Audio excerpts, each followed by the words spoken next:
Okay, cool. All right. Hi everyone. So my name is Lacey Oviak. I'm the Health Equity Coordinator here at the Epilepsy Foundation of Greater Chicago.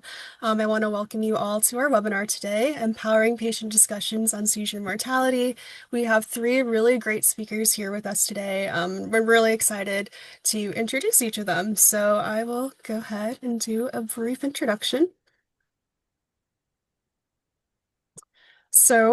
First we have Allison Kukla, who is the Senior Advisor for Outreach and Education at Partners Against Mortality in Epilepsy. She is also a consultant with the International Bureau for Epilepsy and serves as a cognitive coach for the Hopscotch program. She has a Master of Public Health and a deep personal and professional commitment to epilepsy advocacy. She has been living with drug refractory epilepsy for 20 years and brings empathy, care, and vision to every initiative that she leads. Next, Monica Jones is the founder and executive director of Pediatric Epilepsy Surgery Alliance. She has a personal connection to epilepsy surgery as well as the mother of a child who required epilepsy surgery for medication-resistant seizures. She advocates for democratizing access to health information and also using plain language so families can understand and act on complex medical issues.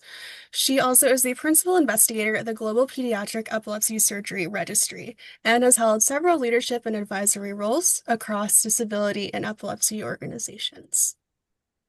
And lastly, Audrey Vernick is the Director of Patient and Family Advocacy for the Pediatric Epilepsy Surgery Alliance as well. She also has a deep personal connection to epilepsy and epilepsy surgery, as being a parent and caregiver of a child who required epilepsy surgery as well. That medical journey led her to a passion for supporting families navigating the medical, educational, and psychosocial realities of drug-resistant epilepsy.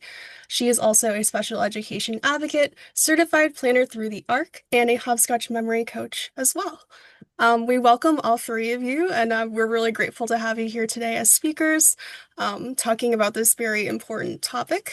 And before I hand it over to Allison to get us started, just briefly mentioning we will have a survey after the webinar, so just let us know your thoughts. I'll also be sharing this in a follow-up email afterwards, along with a great list of resources from our speakers as well that you can check out later on for additional information. And with that being said, I will stop sharing my screen and hand off to Allison. Thank you so much, Lacey. I appreciate it. And it's great to see everyone joining us today. So we're here, as Lacey shared, to talk about, empowering patient discussions on seizure mortality, which could be SUDEP, mental health and different things. So these are just some of the session outcomes we're looking to talk about with my colleagues who are also on the panel, understanding seizure-related mortalities, why these conversations matter, both emotionally and medically, how to start these conversations, and also how to revisit these conversations. As a person with epilepsy myself who still has seizures, your journey changes. So you need to continue to have these conversations with your care team.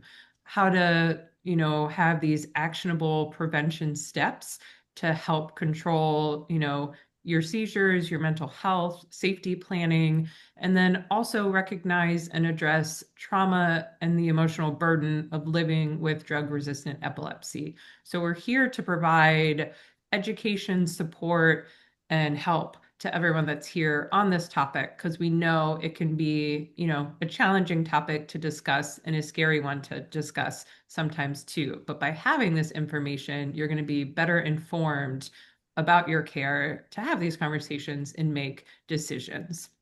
So I'm going to be talking about why these conversations matter and how to start having them if you haven't had them yet with your care team. So I always like to start my talks by just having a moment for all of the loved ones that we've lost due to seizure mortalities. So these are just some of the loved ones that we've lost in the work that I do at PAMI. We work with families who've lost loved ones that, want to honor their loved ones. So I always like to set the groundwork of my presentations with a quote that one of the moms always shares when she does her presentations, that even though we've lost our daughter, love lives on in the work that we do. So, just wanted to start with some of the loved ones from our community that we do this work for, that I do this work for, to just ground us in why we are here today. So, thank you for allowing me to share this slide. And so, some background. What is epilepsy? I'm sure we all know what it is. I love this graphic on the right, kind of outlining, what you see and what you don't see with epilepsy. It's the fourth most common neurological disorder. It's characterized by seizures. It's not contagious. That myth is out there sometimes. It's a medical condition, chronic condition, just like asthma, diabetes. And, seizures are often the main problem. And that's often what people see. But if you look underneath that, iceberg there, you see that loss of independence, those mental health issues, discrimination, memory. We talked about hopscotch coaching a little bit already. Those are some of the things you don't see, and some of the things that we'll be discussing today that are those important conversations that can be hard to have with your provider, and especially if they're not bringing them up. So, mortality in epilepsy, people with epilepsy are 2 to 3 times more likely to have early death. Some of these predictors are ongoing seizures, epilepsy due to a known brain disease or disorder, not following recommended treatments, so not taking medications as prescribed, and seizures that are not able to be controlled. So, as we were talking, those drug resistant seizures, like I have myself. So we often talk about SUDEP, but there are other epilepsy-related mortalities and deaths. So they're outlined here in this graphic. So they're kind of can be lumped into two categories: deaths indirectly due to epilepsy. So these could be, thinking about mental health and screening for support.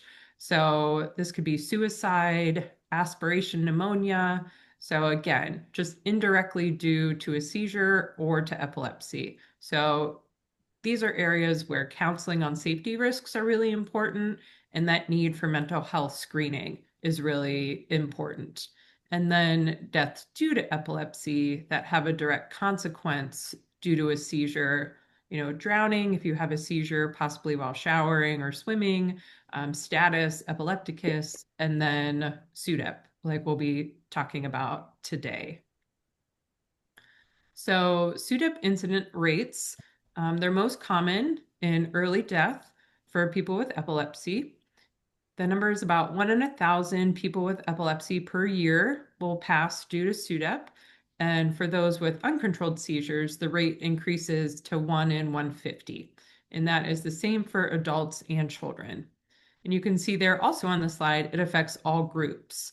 So it can be newly diagnosed. You might hear of, loved ones, and I've worked with families who've lost loved ones after only 3 or 4 seizures, but it could also be many years after a diagnosis. And then all groups are affected, but research has shown higher rates in African American men with that pass from SUDEP. And then, as I shared, studies suggest that the rate is the same in adults and children.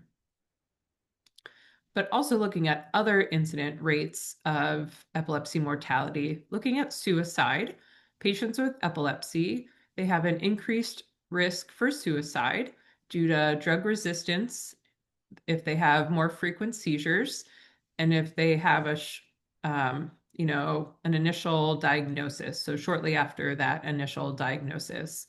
Also, if they recently have an epilepsy related hospitalization, that increases risk for suicidality in that following year.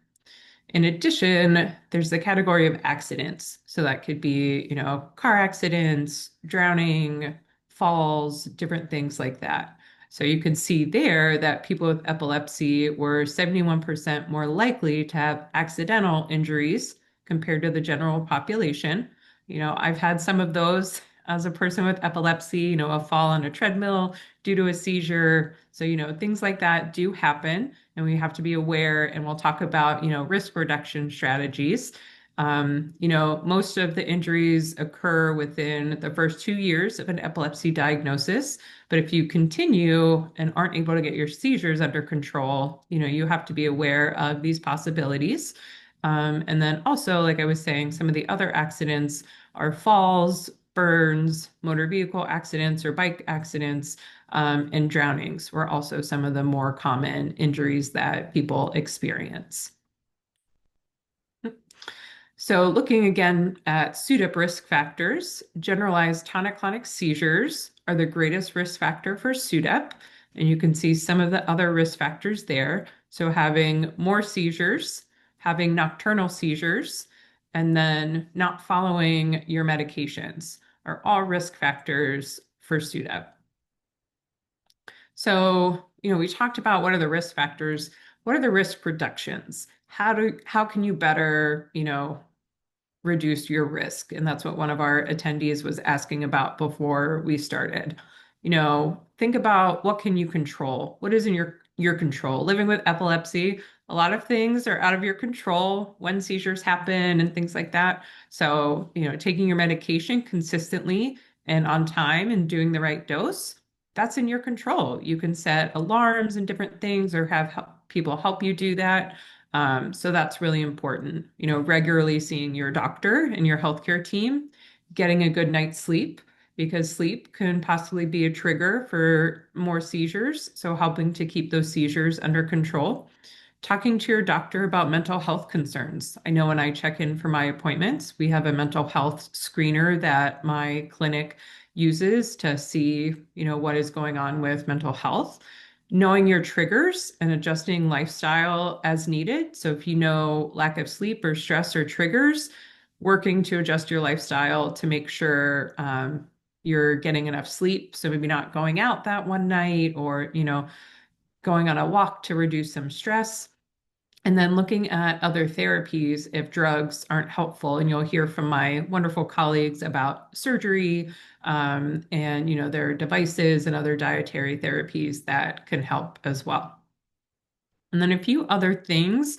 I find it helpful making sure family and friends and coworkers know what to do. So Seizure First Aid is a great resource to help if you do have a seizure, and keeping your seizure action plan or your seizure response plan up to date and sharing that with those individuals that you're comfortable with. So if you do have a seizure, they know what to do and who to contact, and being seizure safe. So again, taking those extra precautions around water, like swimming or bathing. So if you do have a seizure in those areas, you're safe. And then considering a seizure alert monitor if you have seizures at night. So that could be, a wristband and watch that are available, pillows, camera monitoring devices. The Danny Did Foundation has a wonderful webpage outlining all of these different devices. So there are resources out there to assist with monitoring devices and getting all of the information you need to learn about those. So just want to highlight some mortality research that is out there. So people want to know about SUDEP and mortality. So if you haven't had your healthcare team talk to you about it, that is not uncommon. And people want to know about it. So you can see the numbers there. Most adults with epilepsy and caregivers are worried that, people can pass from epilepsy. You can see an increase in Google searches around epilepsy and SUDEP. And I know we have someone from the UK on the call. 91% of UK parents wanted to know more about SUDEP. And then also 72% of people who had lost a loved one wish they had known about SUDEP beforehand. So if people want to know, why isn't it being talked about? So this study shows kind of three main themes about why providers' practices and beliefs around having this discussion. So the first theme is not at first. Many clinicians feel it's not appropriate to talk about SUDEP at the first appointment or early on because they want to build that trust with their patient and families before having such a serious conversation. The second is around moral concerns and causing harm. So again, the providers are reluctant because they don't want to worry patients when it might not be necessary to alarm them if they're not in a high risk category. But again, having all the information is helpful so that you can best care for yourself with your epilepsy. And then the last one was being out of options. So some clinicians sometimes choose not to mention SUDEP if they feel like there's nothing more they can offer therapeutically. So these are just some of the reasons providers shared why they don't talk about SUDEP with their patients. So a new study that came out just last year, the aim was to look at bereaved parents' experience if they knew about SUDEP or if they did not know about SUDEP. So they interviewed 51 parents, and out of those 51 parents, it represented 43 children who had passed from SUDEP, and half of them knew about SUDEP before the passing, and half of them did not know about SUDEP. So you can see the themes here. There was an immediate upheaval of shock and trauma that happened. The grief following the SUDEP was sustained. There was anger and depression and isolation that happened. There was coping with the SUDEP loss. A lot of the families went to SUDEP support groups, their relationship circles and marriages. They worked on those, and then they really looked and worked on their religious beliefs, and then the SUDEP and epilepsy dialogue. So there was a lot of SUDEP discussions and epilepsy education that either happened before or afterwards. So looking at these, comparing the two groups, the unaware group experienced more intensified trauma. There was more negative interactions with treating physicians afterwards.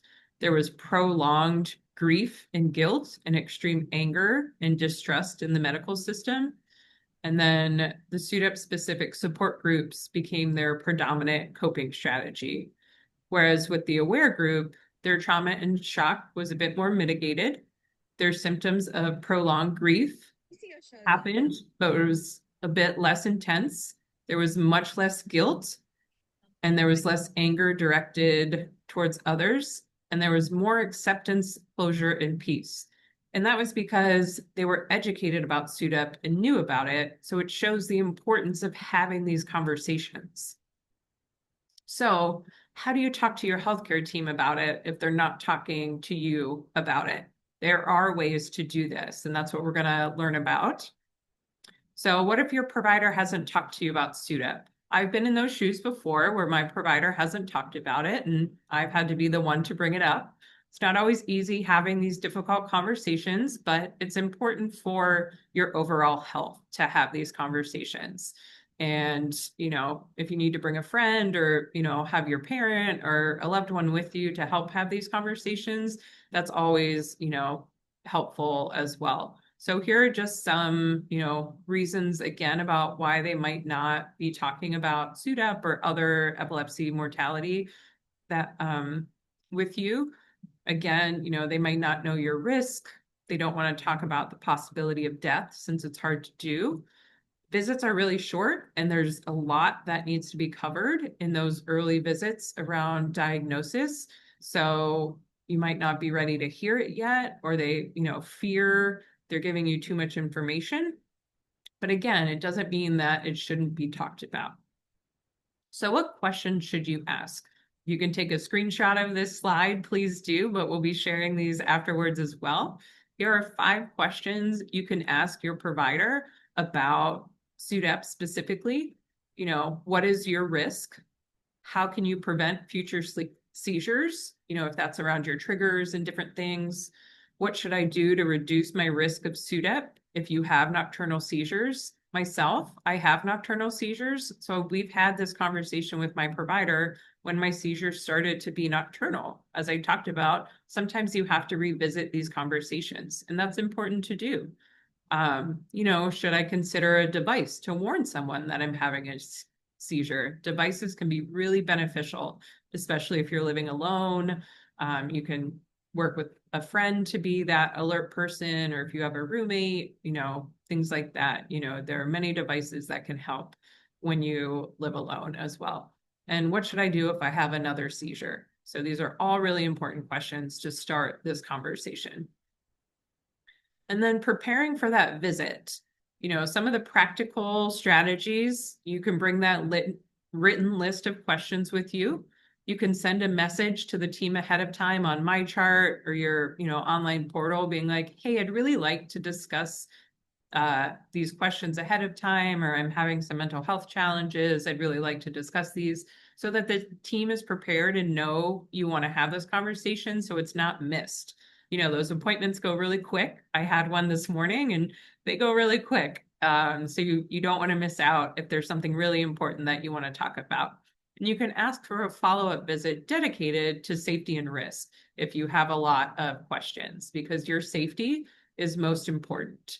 So there's some example script here too that you can send to your healthcare team, asking about, your risks, talking about seizure safety, and, these different things. And then just another thing to think about too, and I know someone had asked about it, should I talk about my risk with other people? This is about disclosure, which is very personal. For me, I am comfortable disclosing with people because it makes me safer in environments if a seizure would happen, since I have daytime and nocturnal seizures. So by disclosing, people know what to do. My friends and family have learned seizure first aid, so they know what to do. I've shared seizure first aid with my workout studio that I go to, since I've had a seizure there before, because it makes me feel safer. Also, sharing my seizure action plan so people know what to do is helpful. So always making sure you have an updated seizure action plan is helpful in reducing your risk, because it's an easy tool to share. When someone asks, well, what do I do if you have a seizure? You can, hand it to them, you can email it to them. So that is always helpful. And then just a few tools and resources, and I'll hand it over to my colleagues. So like I talked about, seizure first aid, Epilepsy Foundation offers training there. And then they also offer the SUDEP question guide that I talked about. So you can find those on their website. The Child Neurology Foundation also has wonderful resources about understanding your risk for SUDEP. So you can see those resources there, and we'll provide all these links afterwards too.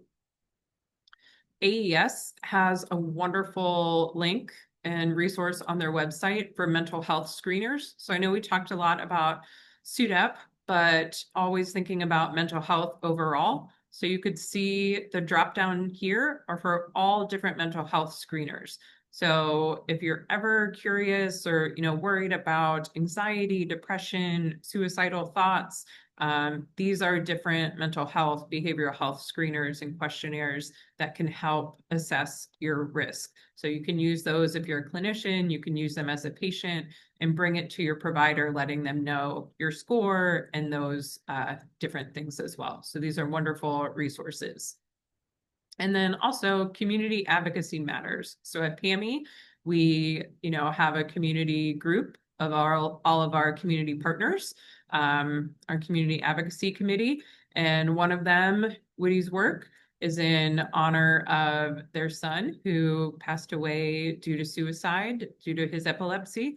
And, their work is to honor his legacy. And so they do work, around epilepsy and suicide. Um, to honor him.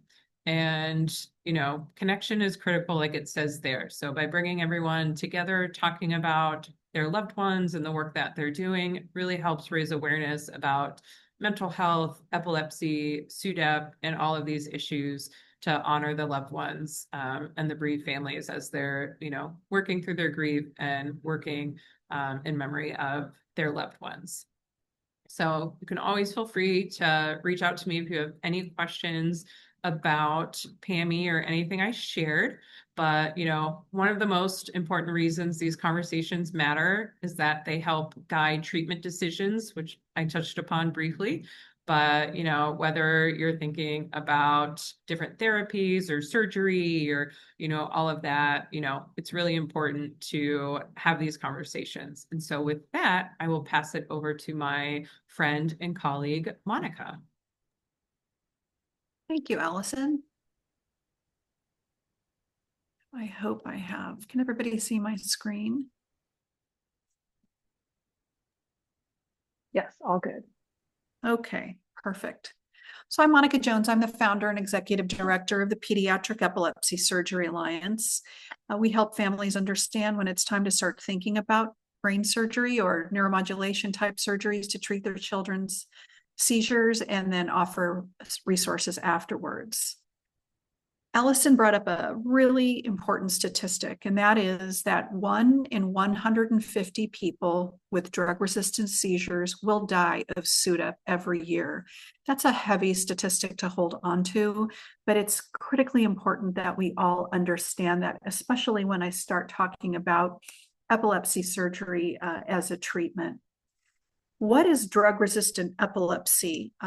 We talk about having seizures that don't stop with medication.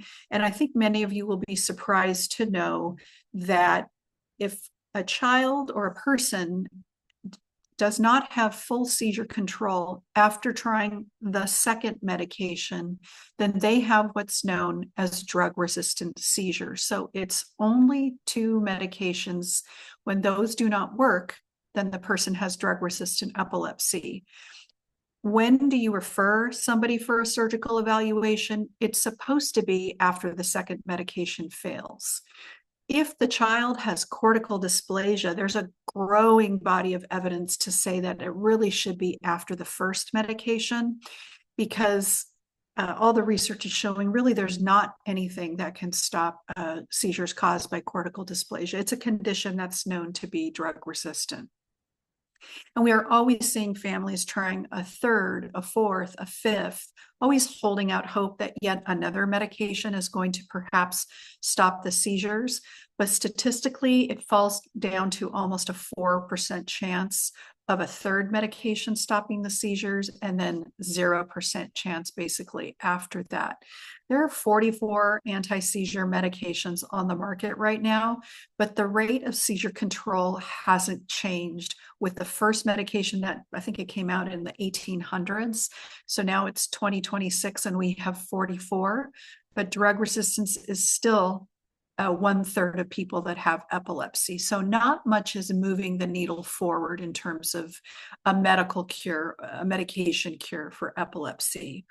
Why do we care about drug-resistant seizures? We know, especially in children, that drug-resistant epilepsy can cause psychiatric, cognitive, or behavioral changes.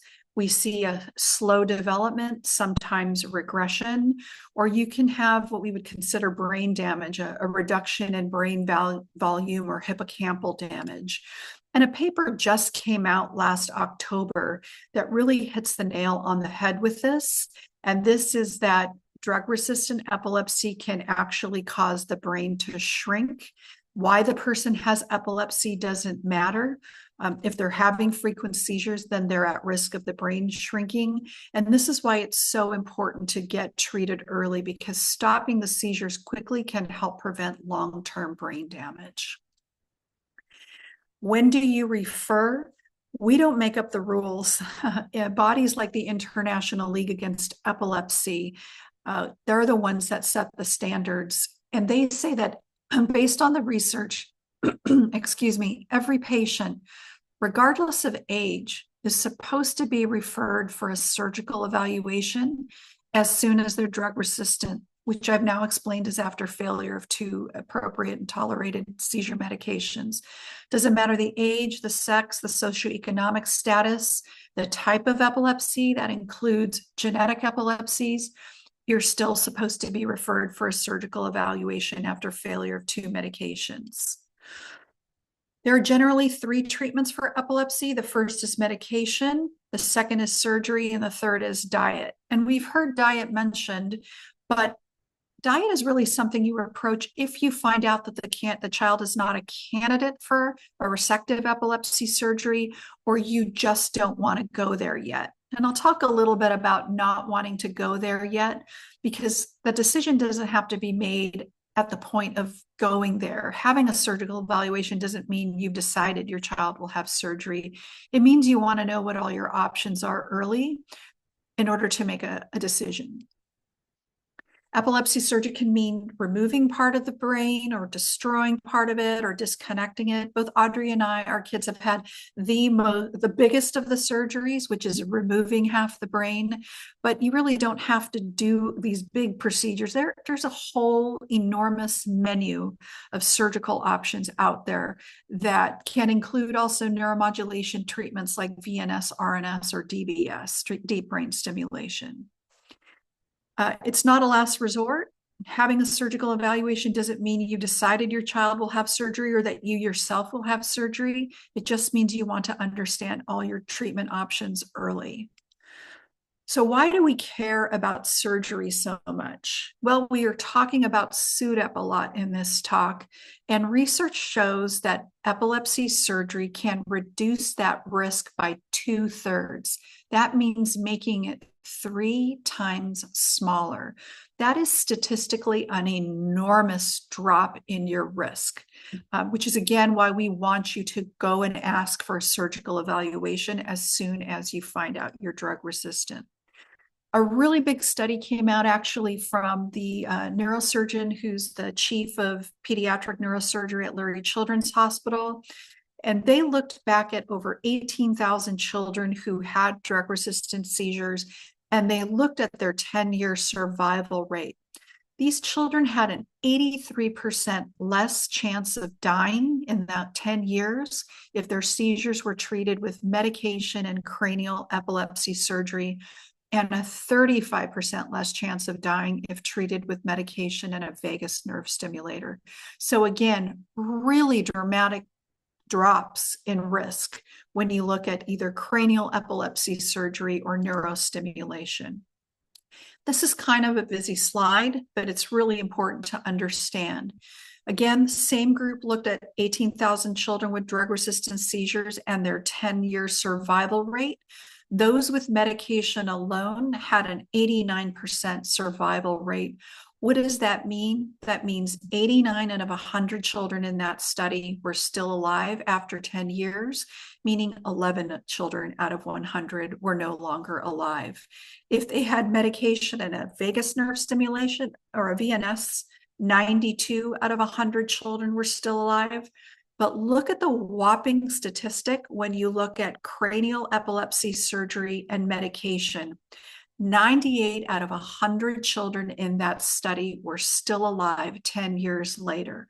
That is how much cranial epilepsy surgery improves the chances of survival.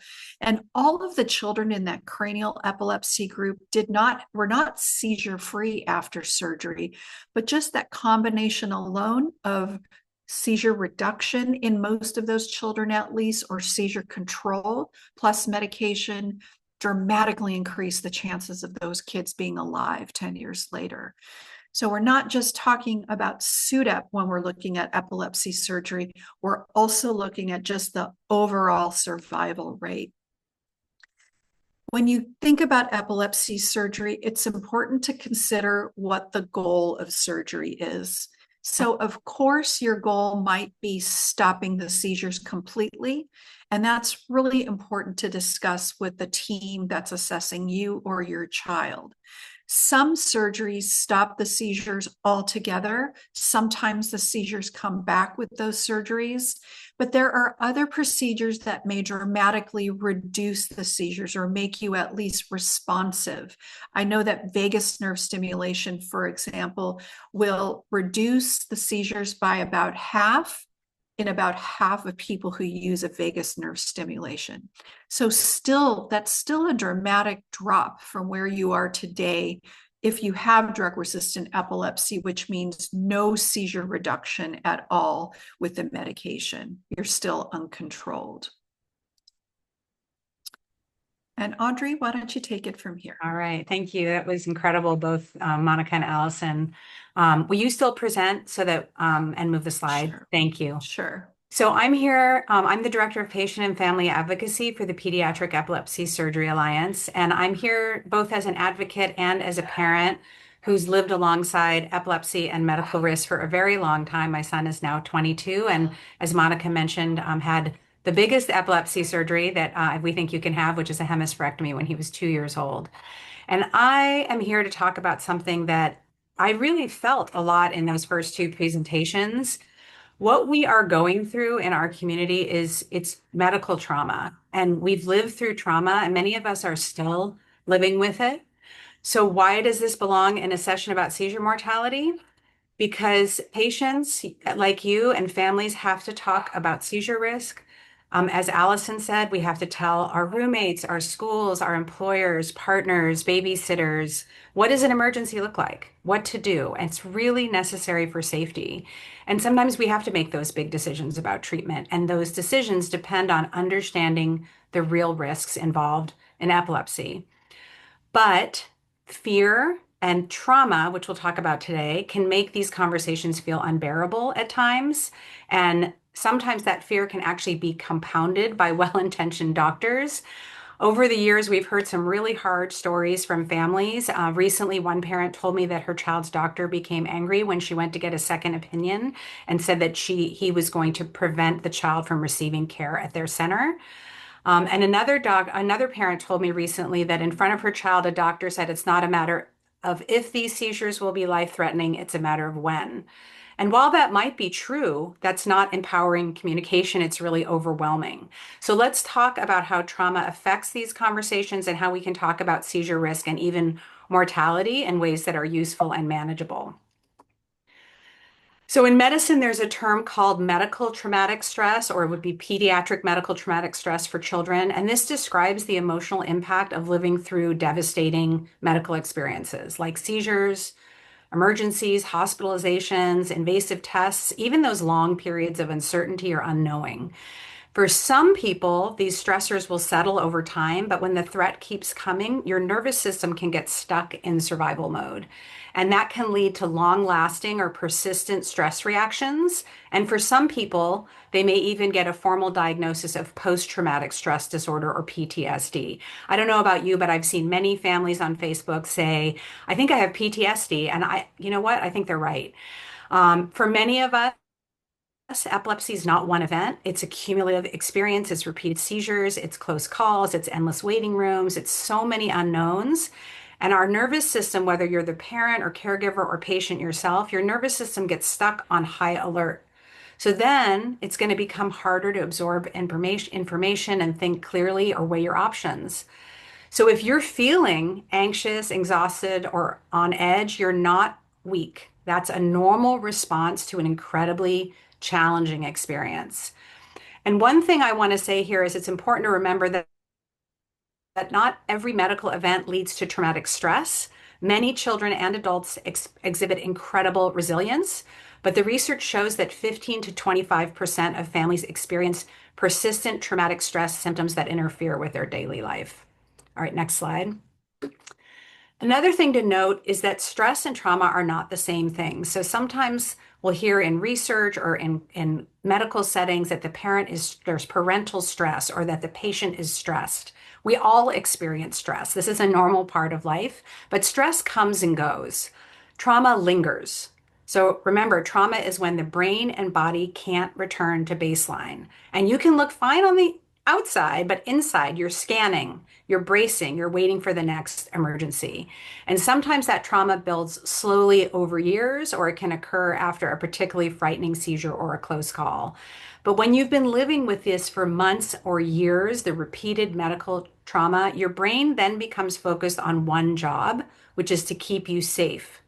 So if you find yourself shutting down or avoiding hard conversations or leaving an appointment without asking an important question or even remembering what was said, that's because your system is overwhelmed and your brain is trying to protect you. It's a biological response. Next slide. And then we know that living with seizures and the risk of seizures, it does carry a really unique emotional burden. Seizures are unpredictable and risks are real, as we've talked about today. Many people with epilepsy or family members live with many fears about injuries or death.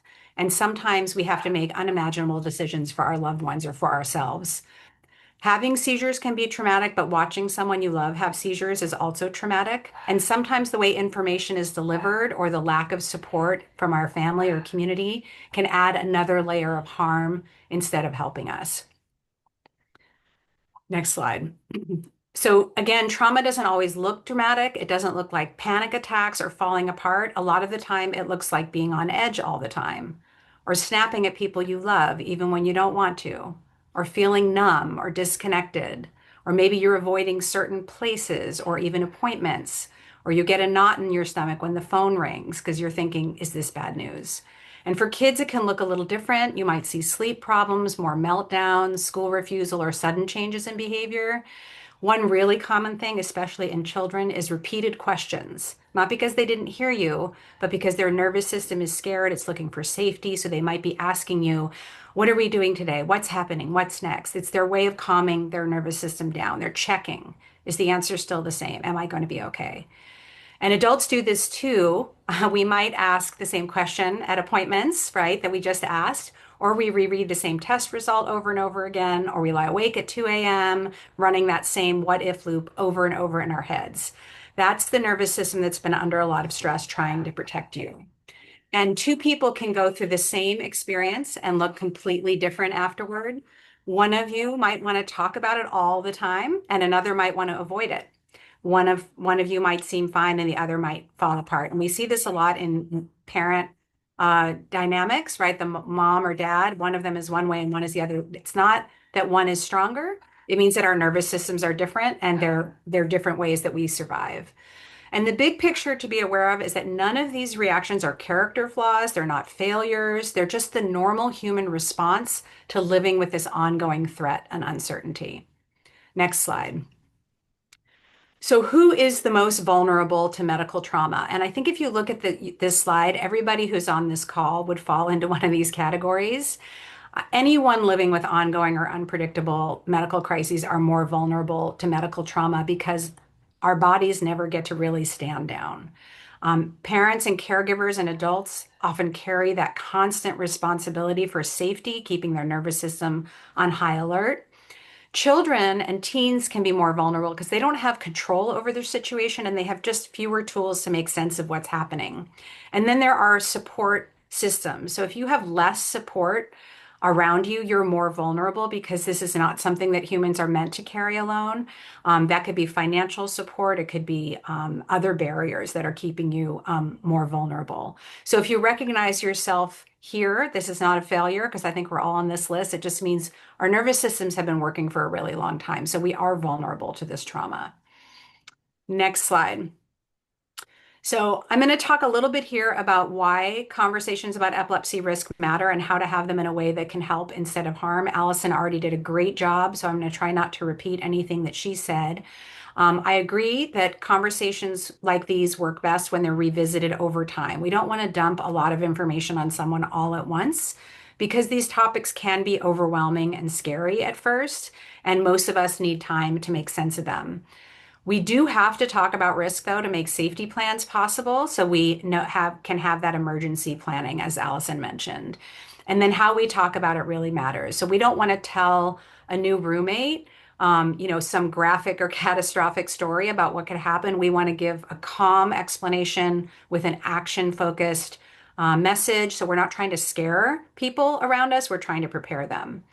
And I've actually talked to many parents who are really harmed by blunt statements or fear-based stories given without any context, which doesn't prepare anyone. It just overwhelms them.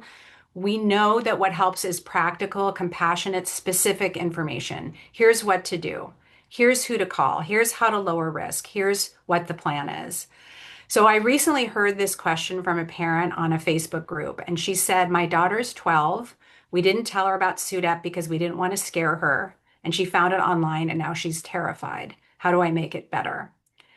So that's a loving parent in a really impossible situation. And there's no perfect script here. But what I can say is I think if you can shift the conversation from something terrible could happen to here's how we keep you safe. So once the person with epilepsy understands that there is a plan, that Allison went over regular medication, consistent sleep, rescue meds, safety supports, all of that, that can make you feel safer because you know you're doing everything you can to keep yourself safe. Think about driving a car or having asthma or many other things in our lives have risks every day, but we take steps to lower the risks. So that's what how we have to view this. We want to know what the risks are. but take steps to lower them. And the most important thing, of course, as Monica talked about, is we have to talk about the real risks of epilepsy to have real conversations about treatment decisions. And when doctors talk about surgery or other treatments, it's not to scare you, it's because uncontrolled seizures carry real risk. And the goal is always to reduce that risk and keep people safe. But there's a way to talk about these issues that's honest and compassionate. And that's the heart of something called trauma-informed care. And that's something you should expect and insist on in medical settings. You can even ask your doctor, do you know about trauma-informed care or do you practice trauma-informed care? Next slide. If we want to be able to have these difficult conversations, either as a patient or a caregiver, we have to take care of our own nervous systems. We can't always be shutting down or forgetting things. So one of the most important things you can do is name it. You can say to yourself, I'm not just stressed, I have been through trauma. And that shift in language is really powerful. You want to learn your triggers, but be careful to work against avoidance. Don't let trauma responses shrink your world where you can't even walk into certain places. And as hard as it is, make time for self-care, even in micro doses. That's a buzzword in our community and sometimes a trigger word. But building in small routines to help your body feel safe again is really important in healing these trauma responses. And then leaning into connection. We need to be around other people who truly get what we've been through, like this meeting today and many other peer support situations. Peer support is actually evidence-based and it's protective for people who've experienced medical trauma. And then lastly, we would consider trauma therapy, which I'll talk about in a minute. This isn't about becoming fearless. It's about being able to stay present and think clearly in those hard moments. For children, the goal is not to make fear disappear, it's to make it manageable. So start by noticing their triggers. Is it a certain sound? Is it a certain smell? Is it seeing something like driving by the hospital? When you're going to go in for a medical situation, explain what's happening in really simple and honest language and repeat it as often as they need it. Help your child name their feelings and validate them. So you could say things like, it makes sense that you're scared, and I'll be with you the whole time. We want to keep routines and normal limits. Sometimes when things seem crazy in a medical chaos, we kind of like, oh, well, no bedtime and we'll have lots of TV, but structure is in control. Structure and predictability help children feel safer. And remember, siblings need these supports too. And then we want to give small choices whenever we can. It might be like, which arm do you want the blood pressure cuff on, or which arm do you want the blood draw in? That helps the child restore a sense of control, and for adults as well. And if fear is taking over your child's life, then it's time to bring in some extra support, like a therapist. Next slide. So trauma therapy does work and often faster than people expect. These are strategies that are not years of talk therapy, but very specific therapies that treat trauma responses. You don't need an epilepsy expert. We're often asked, how do I find an expert in epilepsy or SUDEP? You're looking for someone who understands trauma and the nervous system and uses evidence-based approaches. And there are good therapies for both children and adults that can help the brain and the body recover from this. And if the first therapist you go to isn't the right fit, that's normal. Sort of like dating, you have to keep going. It's not a failure. Finding the right person might take a couple of tries. And remember that therapy is not just for crisis moments, it's a way to stay engaged in your life and your decisions instead of being ruled by fear and calming those trauma responses. Next slide. So if you or someone in your family is struggling, that doesn't mean weakness. It means you're living with these real risks for a long time. We know that trauma looks different in each person and that it can affect the whole family. The good news is that help does exist and that healing is possible. And we can talk about seizure risk and mortality in ways that are honest and empowering. These conversations don't have to be driven by fear. They can be about safety and better care for ourselves and the people we love. Final slide. And at the Pediatric Epilepsy Surgery Alliance, this is what we do. We talk about trauma, we offer parent support, we offer community. So if you don't know about us yet, please join us to find out more. Thank you.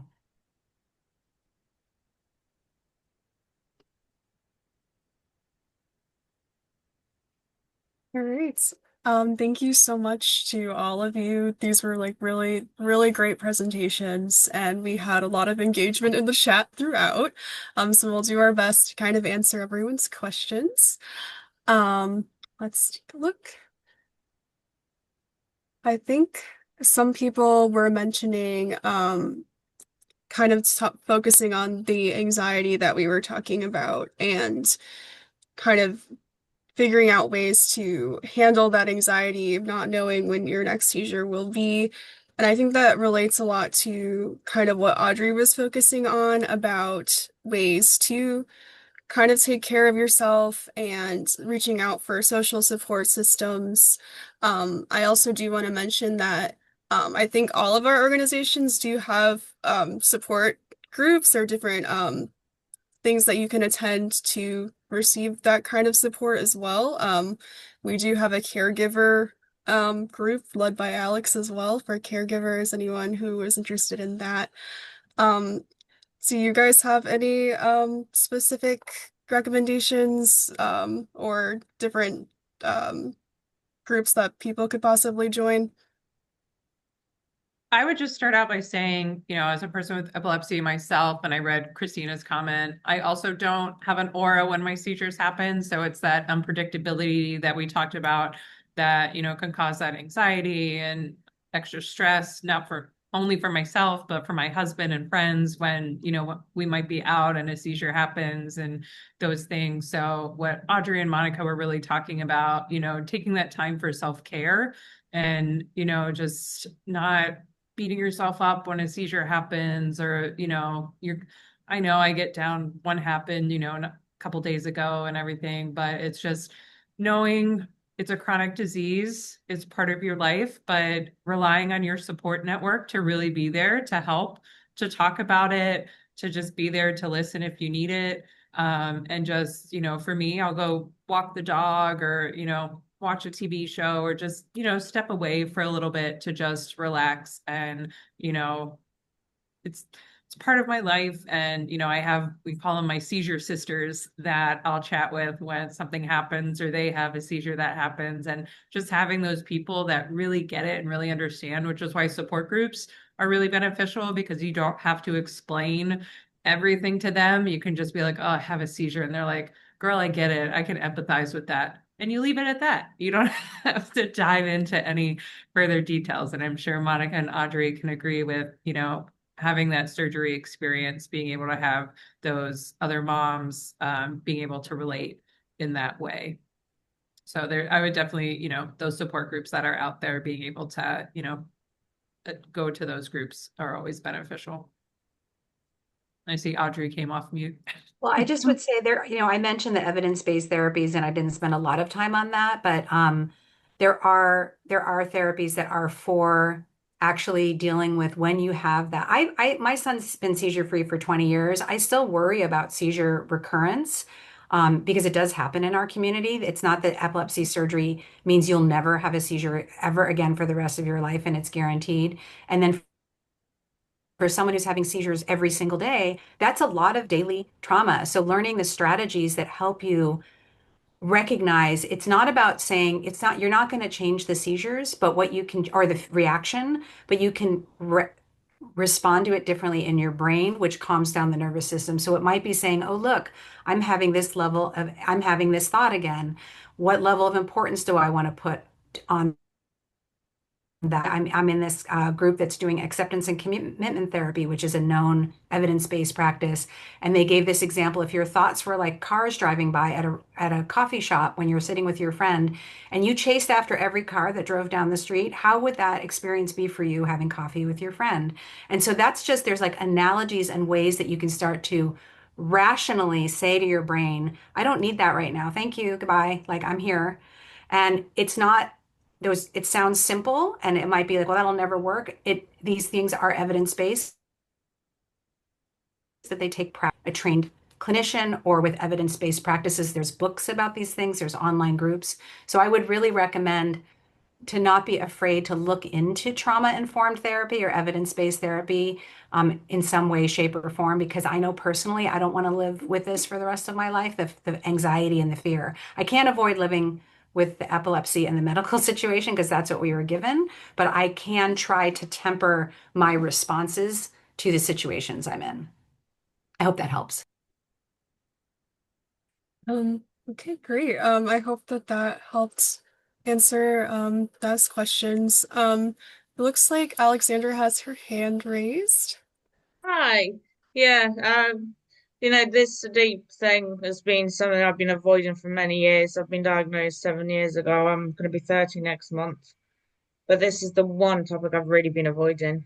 Um, and I'm the first one, spoiler alert, to have epilepsy in my family. Um, so culturally, it's a massive taboo topic. I'm not allowed to talk about it at all in my family. Um, so it's sort of like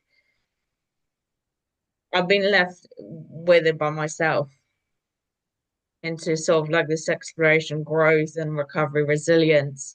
I do a lot of work to help myself, but um, how do I go to my sort of neurologist and say that I believe that it's the cause of it was adverse childhood experiences?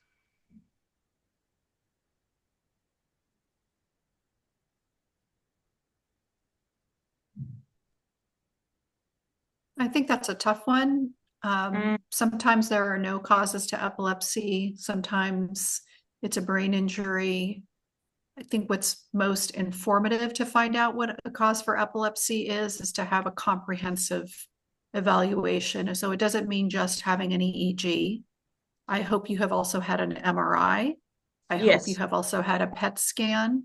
I hope you have also had neuropsychological assessments. I'm a bit familiar with the healthcare system in the UK, but not 100%. But there are many assessments that can be done ahead of time to figure out what is causing the epilepsy in the first place. Also, just a ton of genetic assessments that can be done. There are a lot of genetic causes for epilepsy that feel like every week or every 2 weeks, there's a new gene discovered that causes yes, epilepsy. And when I talk about genetics, I don't mean, when I think of genetics, I think of hereditary genetics. Genetics just means there's something in your genes, and it doesn't mean it's necessarily hereditary. You were talking about your family. I remember when my son was born, the first thing my mother said, well, we don't have anything like that in our family. Like, hold on.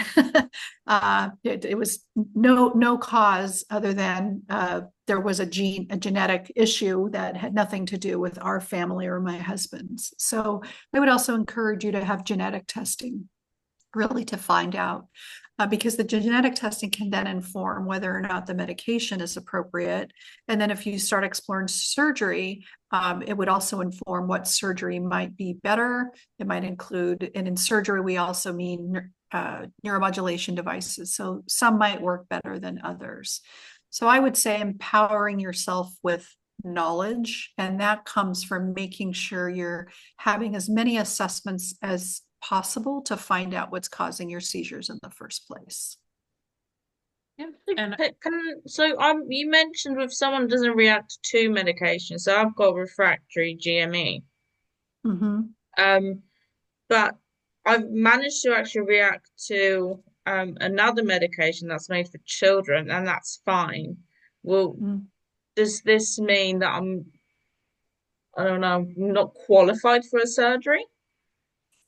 No, I mean, drug resistance means, so you say you've tried two I've tried medications that. two and two failed. I still Mhm, take them, but the mhm. third one, so the I have myoclonic absence and tonic-clonic.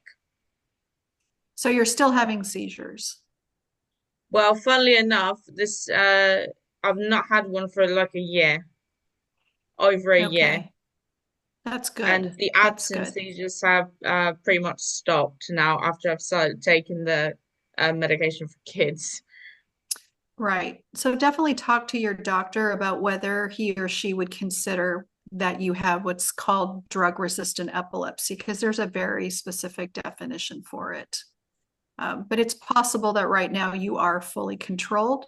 But Yeah. again, talking about epilepsy surgery and having those initial conversations or assessments, again, doesn't mean you've decided you will in fact Mm. have it. It means you have decided to understand your treatment options. And they involve all these tests I talked about earlier, like the brain scans and neuropsychological assessments and all those things. Okay. And just like Monica said, like I've gone through those different tests and we've learned more about my epilepsy. I also don't have it in my family, and I was diagnosed later in life in college. And, like Monica said, sometimes you don't know why it happens or the cause of it. But doing these different tests, we were able to find out, different things about my epilepsy that other tests weren't showing. But it didn't mean like I'm going to have a surgery. It was just a way to gain more knowledge to help the providers, pick different drugs or try different things. So, if you are able to, talk to your healthcare team about different tests and things, like she said, being that empowered patient to just recommend these tests to your healthcare team and have these conversations is always important as well. Yeah, thank you so much. That's something definitely I'll have a look into because here it's a little bit limited. I think they cover your costs a bit better there in the UK, though. Oh yeah, yeah, everything's covered. It's just the waiting time. That's Yes. the Right. problem. Yes. Yeah, and I will say, I think we are planning on doing a webinar in the future about genetic testing as well. So we should have some more information about that. So that'll be exciting. Either next month or March. But so tune in for that if you're interested. We'd love to have you back. Um, Great. yes, okay, thank you, Aisha. March 25th. I knew it was either February or March. Um, I think another question that was mentioned related to surgery was if there are frequent side effects that can be seen in surgery, and if those side effects are often the similar for everybody, or if people might experience different side effects. I think people can experience different side effects. It really depends on so many different factors, which is again why it's really important to be seen by a very experienced team, a very experienced hospital, especially if you have a child who needs epilepsy surgery, and most especially if the child is 8 years old or younger. You really want a highly specialized team. Some surgeries, we have kids that have had, again, using hemispherectomy, the most, I would say, drastic surgery you can have. We have kids that have had the left half of their brain removed and speak multiple languages. We've had the kids that have had the right half of the brain removed that don't speak or never did to start. It really it depends on many different factors, how old the child is at the time of surgery, how long the seizures have lasted beforehand, the type of surgery. We do know that there seems to be a connection with the shorter time seizing prior to surgery generally results in better outcomes, but that does not mean that if your child has been seizing for 10 years that you shouldn't look at surgery. Absolutely still have those conversations, but those are conversations to have with the doctor, with the clinical team. And can I add something Yeah. here? I think Mhm. something that comes up a lot is like, what will happen if I do surgery? Like, how will I change or what will the effects be? And I think the other question you need to ask is, what happens if I don't? What happens if I don't do an additional treatment and my child or I myself just continues to have these seizures, especially for the riskier seizures, right? Nighttime seizures, drop seizures, infantile spasms. There's a range of seizures that are considered more catastrophic to the brain. The impact that we see in our community to many of the children is pre-surgery. The epilepsy is what caused the impact to their memory, to their learning, to their behavior, and not always, but oftentimes we can see improvement in those areas after surgery. So the question always comes up like, what am I going to lose with surgery rather than what am I going to gain with surgery, or what do I lose by not considering something that might actually stop my child's seizures or my own seizures or improve my quality of life in some way. So that's a really important part of the conversation as well. Thank you. I know that there was also a lot mentioned about seizure detection devices as well.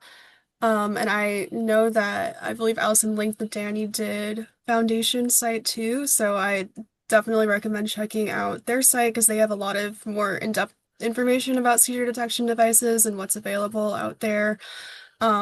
Also, in the world of advocacy, there's exciting things happening too, and policy as well, with a Senate bill in Illinois for insurance coverage for seizure detection devices. It's going to help make it more accessible to people. So I just think that that's something exciting to share about too. Um, oh, okay. Bye, Monica. Thank you.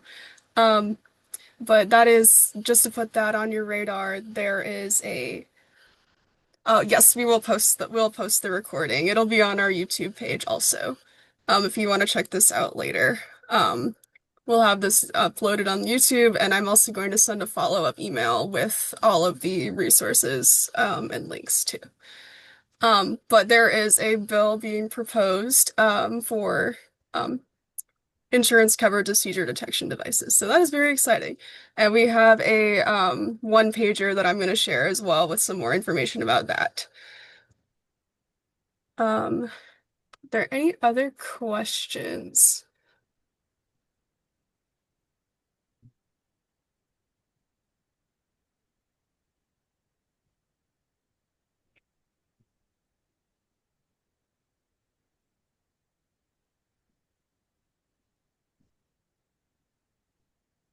Oh, yes. Thank you, Aisha. She shared PDF of the one pager in the chat if you'd like to check that out. Um, One thing that I'll ask is that we were talking a lot about patient empowerment and self-advocacy, and I was wondering if you had any thoughts about ways that those of us who are family members or friends, or even if we just want to be allies to people with epilepsy in our lives, are there ways that we can advocate for them in this regard? Like, are there any things that we can do to be supportive? Um, as people who have people in our lives with epilepsy. Do you want to take that, Allison, or I can? We I can, have we can, thoughts. if you want to go first, we can Okay, we'll tag team tag it. team. Yeah. This actually came up recently too. I was talking to a parent last week, and she was saying that her experience of going through epilepsy surgery, she ended up not being able to talk to anyone in her family about it for her child, because they were just like, that's a bad idea. You're going to hurt your child. This is awful. How can you do this? And so I would say epilepsy is a very complicated and poorly understood disease. And there are many people living with epilepsy that don't fully understand it. There are clinicians that give misinformation about treatment outcomes or discussing SUDEP or all the things we've talked about today. So I think the support that anyone around a person with epilepsy should give is listening without judgment and asking questions and asking, how can I help? So if the family said, that sounds like a really hard decision to make, what have you learned about this? Or how can I help you learn more? That can you see how much more empowering that would be? And then even maybe asking, I have some fears about this. Are you ready to talk to me about my fears? Because what happens is if you're just dumping your fears on the person with epilepsy or the parent making these hard decisions, now they have to deal with that too. And Allison maybe, can speak to that. But instead of that, saying, I'd like to talk, is there a time and space for me to talk about how I'm afraid of this or my worries when they're ready, because they're the ones suffering with the condition and or having to make these hard decisions. So those are some of the things that I could suggest. Allison, do you have anything to add? Yeah, and I would, echo all of that. And then also, if, the person that you're friends with or family member, if you're, doing an epilepsy walk or fundraiser or, different things like that, and advocacy wise, that you're, talking about ways to get involved in that way and to support that person, to help raise awareness about epilepsy in general in their community, or, if that person's doing something, supporting them in that way. And then I know in myself, my husband has, gotten pulled in to the work because, he didn't really know anything about epilepsy before we met, but he was educated real fast with my seizures. And, we've done couples retreats since for people with epilepsy who, their partner hasn't had anyone else to talk to as a care partner of someone else with epilepsy.